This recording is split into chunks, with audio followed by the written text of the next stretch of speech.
The Cold War is back, but this time it looks very different. It's no longer about nuclear missiles in Cuba or tanks in Berlin. Instead, the front line has shifted to finance, trade, and the global economy. On the other side, Vladimir Putin, locked in a direct confrontation with the West after the invasion of Ukraine, using energy and money as weapons of influence. And caught in the middle, Europe, Germany in particular, trying to survive in a geopolitical crossfire.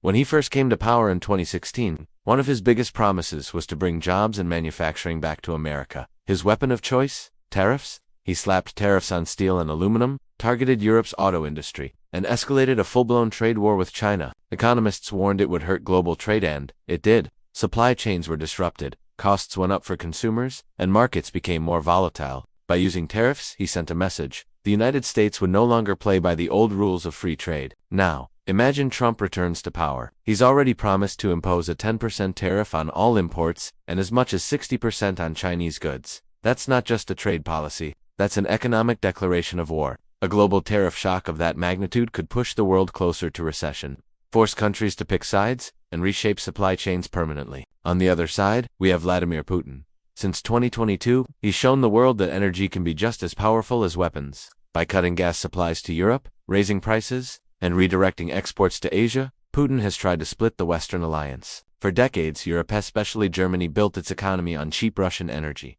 Suddenly, that foundation collapsed. Prices soared, industry struggled, and inflation spiked. And while the West responded with sanctions freezing Russian assets, cutting off banks, banning technology, exports, Putin has found new ways to adapt. Russia turned to China, India, and other BRICS nations to keep selling oil and gas. In effect, Putin is trying to build a parallel financial system outside of the dollar and euro-dominated West. So here's the real danger. What happens when Trump's tariffs and Putin's energy war collide? The result could be a global financial Cold War. The United States and Russia would be waging economic battles on different fronts: Washington weaponizing trade, Moscow weaponizing energy, and the countries caught in the middle, like Germany, would face a nightmare scenario: higher costs, weaker exports, and growing political instability. But this is bigger than Trump and Putin as individuals. This is about the system itself. The old global order, built on free trade, the dollar, and U.S. military power, is crumbling.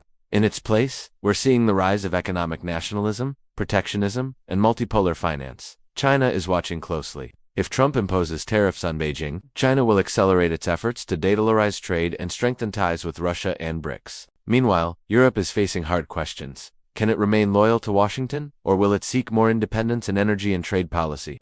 Let's talk about the financial markets. Investors need to realize, we are no longer in an era of globalization without limits. Supply chains are being reshaped around political alliances, not just efficiency.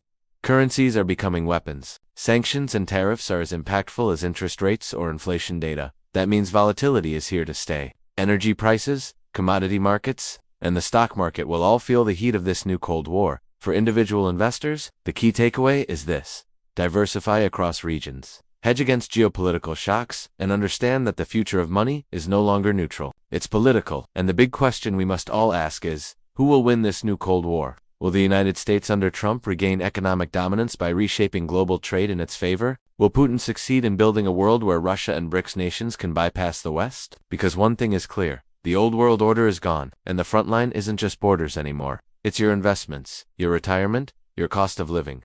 Welcome to the new Cold War, the financial one.